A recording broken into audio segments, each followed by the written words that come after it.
Thunderstorm watch means that conditions are favorable for the development.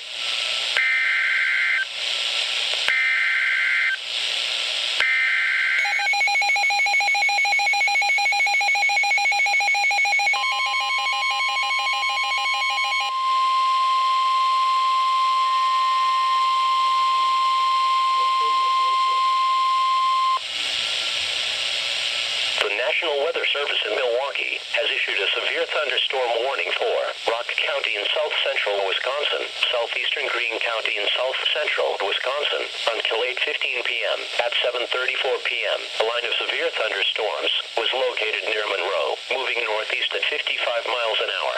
Hazard, 60 miles an hour wind gusts. Source, radar indicated.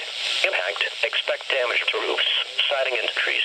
Locations impacted include Janesville, Beloit, Brodhead, Clinton, Albany, Newark, Johnstown Center, Epton, Hanover, and Avalon. For your protection, move to an interior room on the lowest floor of